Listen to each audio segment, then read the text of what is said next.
fist. If a motherfucker catch me and do what they do, which it ain't gonna happen, I'm too advanced, but I sit and watch how these lose their life. It ain't nothing to be bragging on, but these flunkies to me, gang, like, they ain't built for like, I don't get caught like it, man. It can happen to anybody, blood. Blink of an eye, you turn your head one second, man, the wrong move, you don't see nothing can happen, gang. Don't surround yourself in certain environments, you ain't gotta worry about that. I'm too much worried about one of my own snaking me out before I let a goofy get up on me, gang. That's just how I look at life, you feel me? Like, was being careless.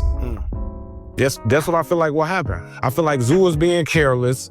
He wasn't paying attention to his surroundings. And I don't believe it was no setup, though.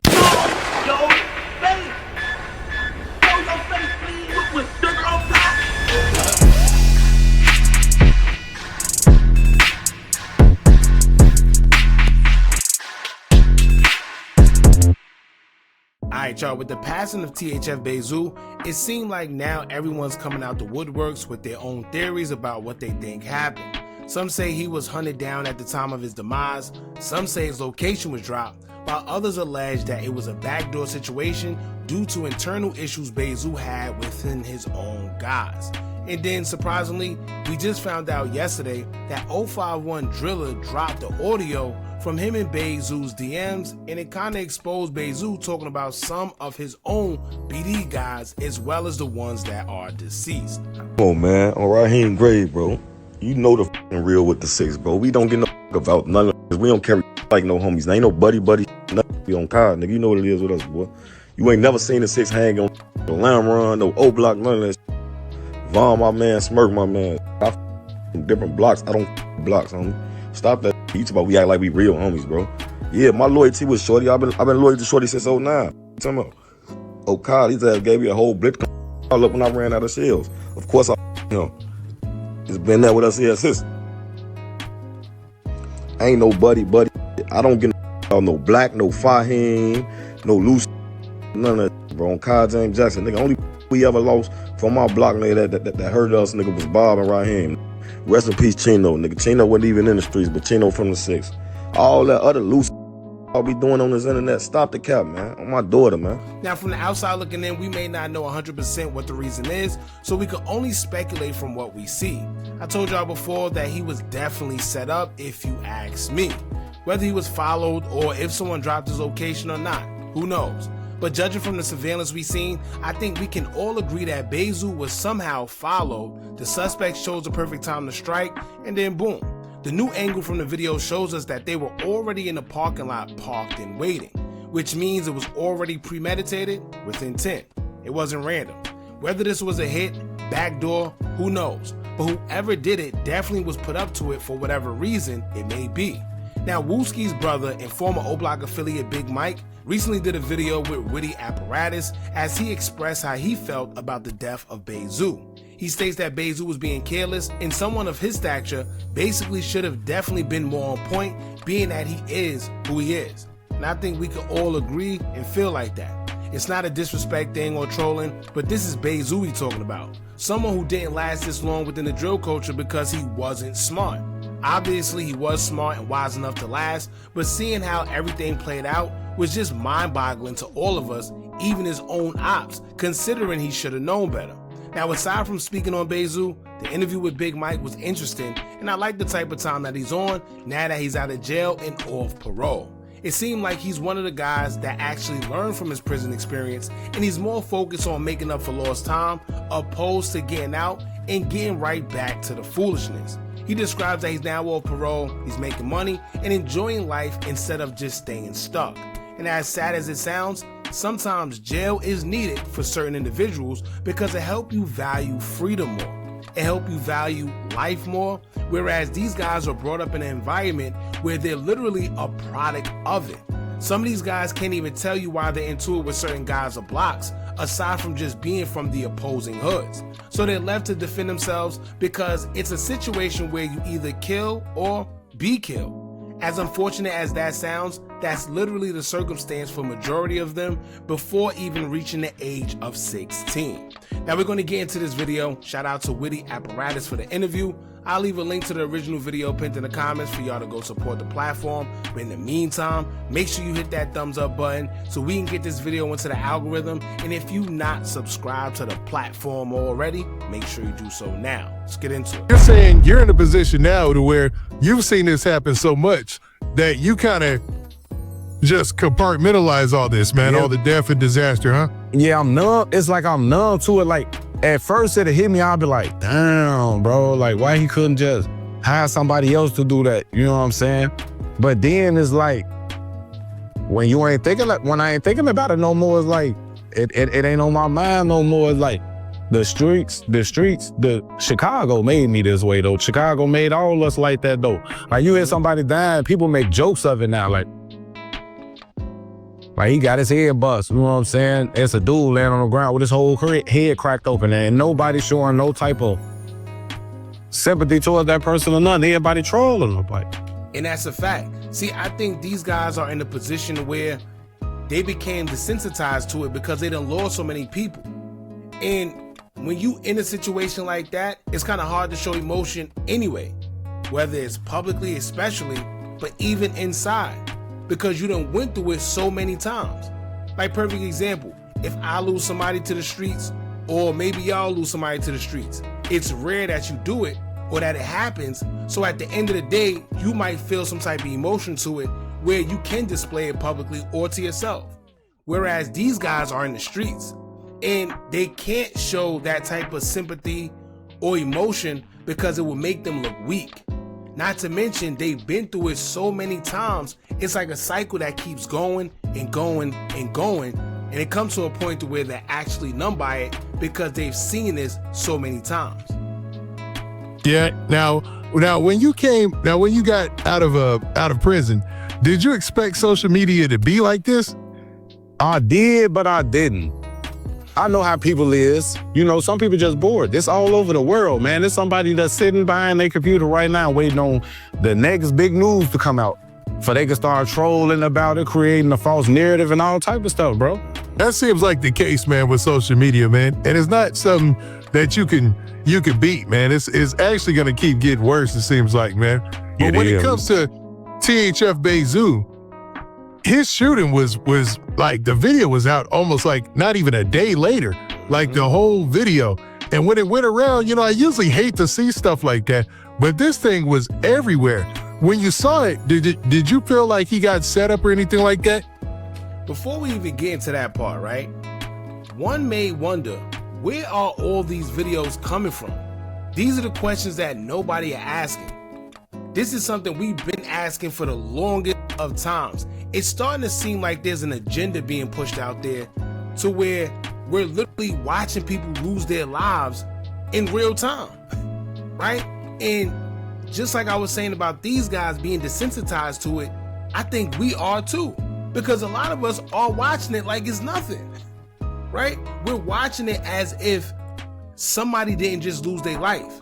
Somebody didn't just lose a father, a brother, an uncle, a cousin, a son. And we're so desensitized to it because it's something we keep seeing over and over and over. Whereas back in the days, you never even seen that. But it seems like every time a public figure or an influencer or celebrity of whatever type of stature, when they lose their life, somehow, some way, there's videos all over social media. Who's putting it out and why? And why aren't they being held accountable?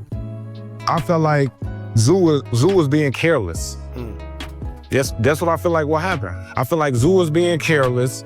He wasn't paying attention to his surroundings. And I don't believe it was no setup though. I don't believe nobody was at that junkyard or whatever it was and they called and was like, guess who up here? No.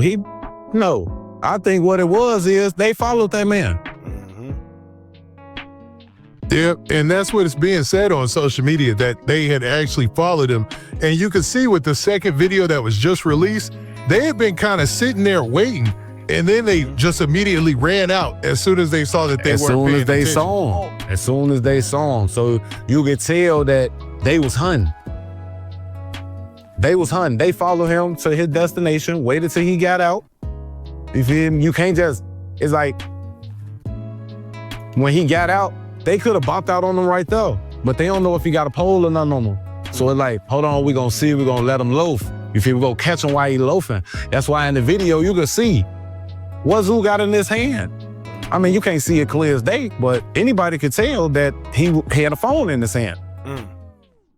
And see, that's one of the main things that get dudes caught up, that goddamn phone. But once again, this is Bayzoo we talking about.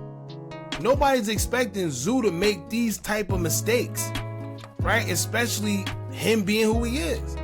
Having your head in the phone and not on the swivel when you're outside, no matter where you at, especially in Chicago. It could be anywhere in this world. If you know you a face of any sort, if you know you in the street of any sort, you do not have your face in your phone while you're walking until you get to your destination, if that, right? But that was one of the mistakes that Zoo said himself that he may never make. Not be able to defend yourself, but you know what I'm saying? And it's like, the fight or flight instinct kick in, but in the video, it seemed like he didn't have no fight or flight. He couldn't do nothing. In the video, to me, it seemed like he was like, damn, he got my ass. It felt like they were completely surprised. Like you saw the guys, they're all three walking out with their heads down. You see the guy who's standing there working and he's looking like calmly. It didn't seem like anybody was alert or really like they spidey senses started to go off and tell them that, hey man, danger's there. You know, normally if somebody's approaching fast, you have an instinct to look up. You know, that's innate in all human beings. But him and his homeboys, they were just looking down the whole time. But y'all gotta remember, it's not that they didn't want to react. They were just caught off guard, right? This is how I always say, right? No matter whether you have a weapon on you, a firearm on you, no matter what it is, the element of surprise is a mug, right? It don't matter. You could have the biggest weapon on you ever. You could have 3 switches. The element of surprise will work every time. And them guys, they experienced.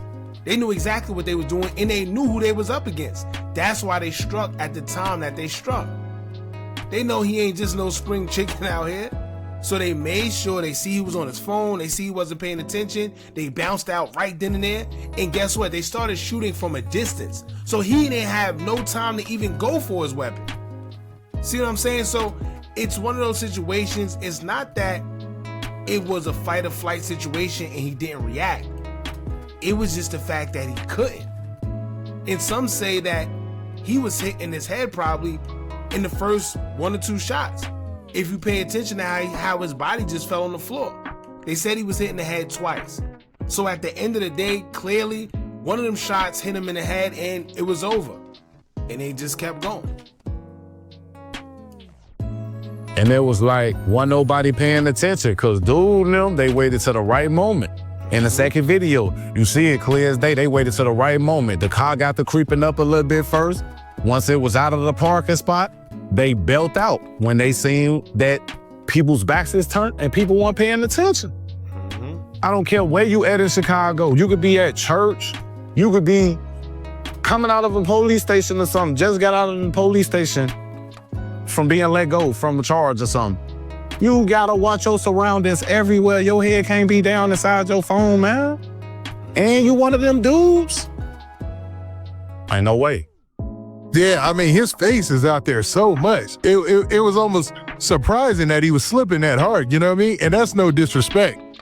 It ain't no disrespect. It just, this how this go. And we ain't sitting up, ain't nobody sitting up here trolling him or nothing. He got caught loafing. Simple. At the end of the day, he got caught loafing, bro. And this what happens all the time in Chicago, bro. And this is why they say he should know better. And it's not about trolling, right? Because if anything, when Zoo did that no jumper interview, he would be considered trolling the other guys who got caught the same way he did. See how life works? He said that he can't go out like them other guys because they flunkies, they didn't know how to move. And he's too smart. He's too ahead. Ironically, he got caught the same way he described in that interview. See how ironic the universe works? So it's not that they're being disrespectful or trolling, because clearly if it was anybody else, Zoo will be saying or doing the same exact thing. Everybody want to be out here. Everybody, you know, Chicago, like, we got this aura about it that we just tough. Can't nobody do nothing to us, bro. Yeah, that seems common in almost everybody, you know? And that's, I talked to Allo recently, and he talked about it, and he said that, you know, there were several situations there where it looked like they might have just could have looked up and they were just completely blindsided, man. for sure. People like Billionaire Black, King Yella, and them that just say, hey, man, this is messed up. What do you think that kind of message that sends?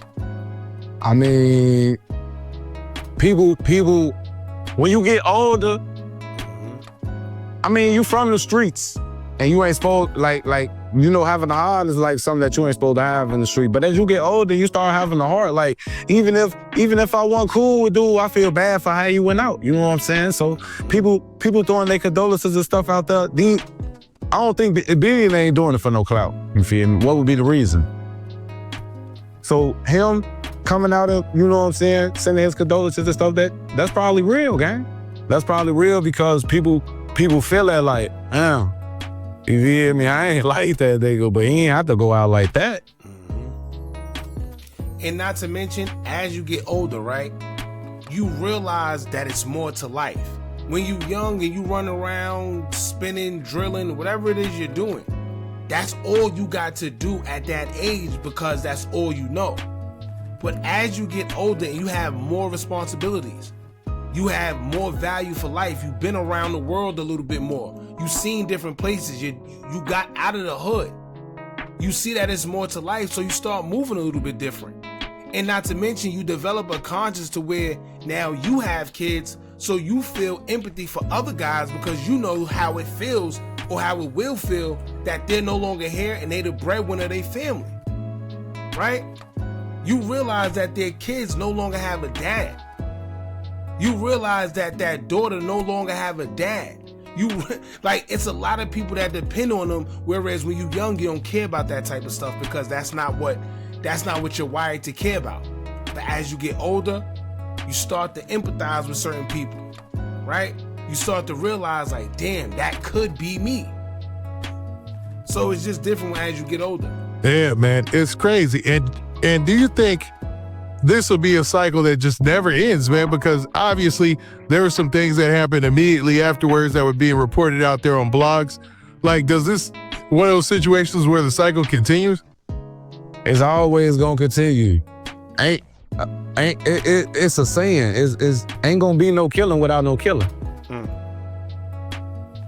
Crazy part is 051 Melly said that to THF Bayzoo. That's crazy.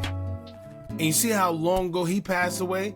But see how long ago he said that, and that carries on until now. And it's been over 10 years. It's always gonna be a cycle, bro.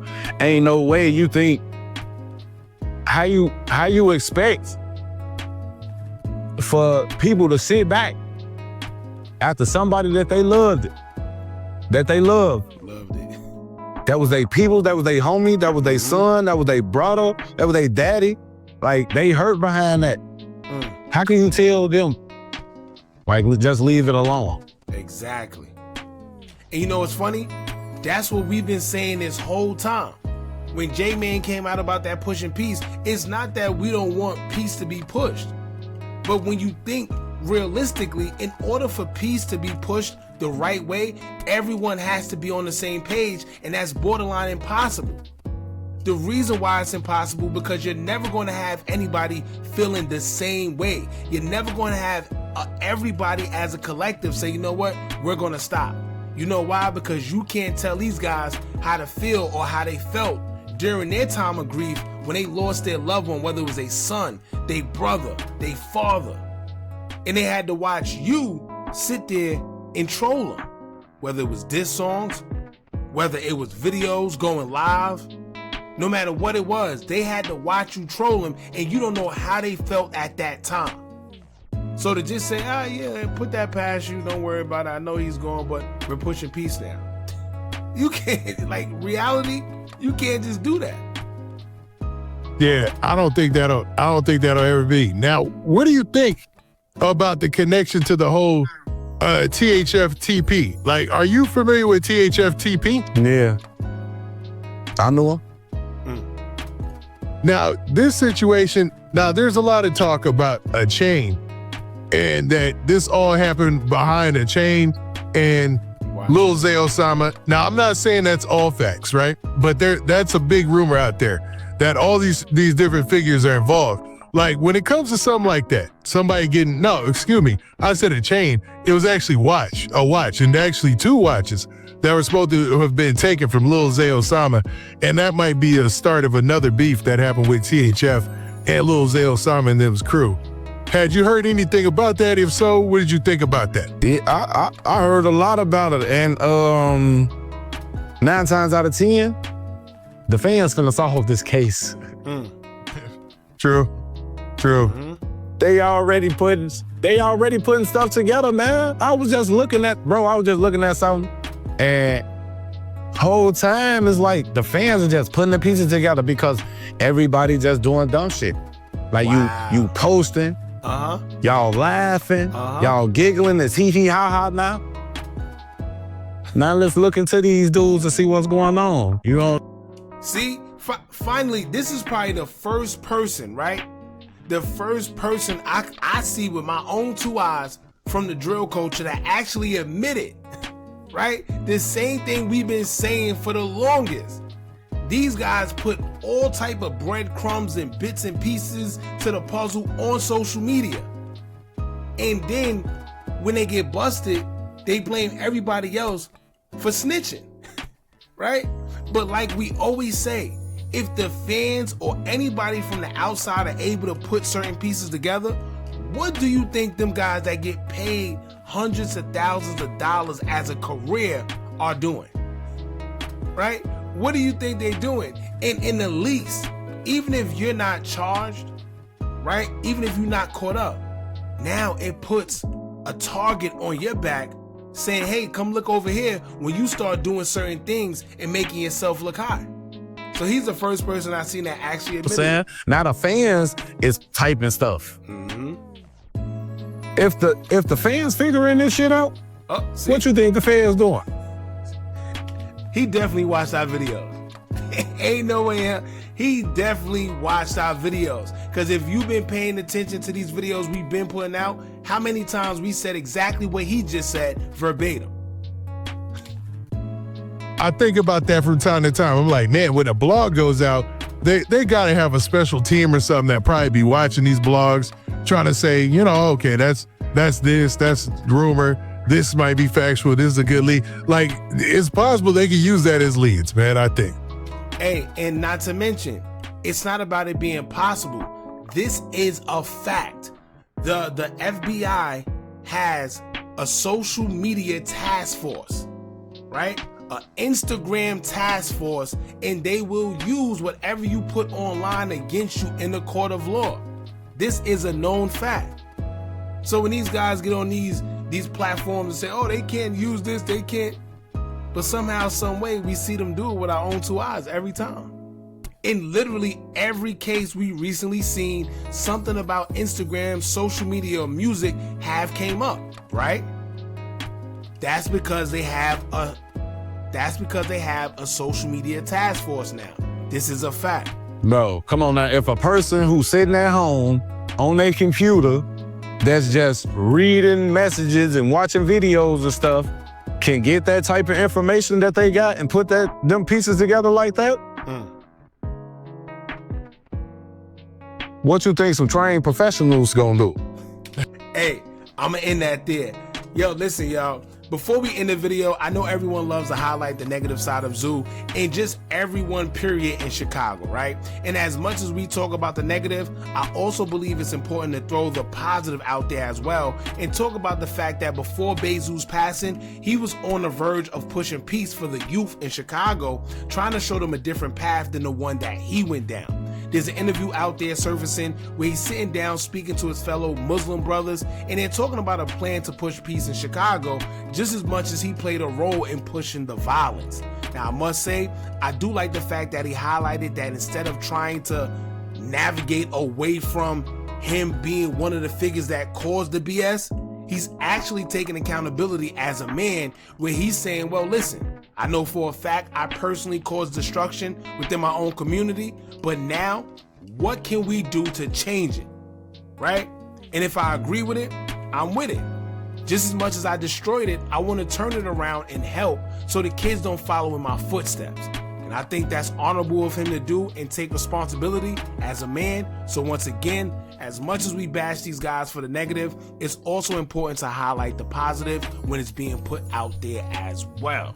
So with that being said, y'all, this is what Wooski's brother Big Mike had to say in regards to THF Bayzoo. And for y'all that don't know Big Mike, he's a former O'Blockian, as y'all would say, affiliates of all the guys you pretty much know these days, whether it's J Hood, Bayzoo, THF Bruh, King Von, almost all of them. It's just, you know, he got into it with them. Allegedly, they're saying that he told. We're not sure. It is what it is, man. Y'all let me know what y'all think about this, man. Don't forget to like, comment, share, and subscribe. Hit that bell so you're notified every time we drop new content. And remember, as long as you keep on watching, I'm going to keep on dropping. And I'm out.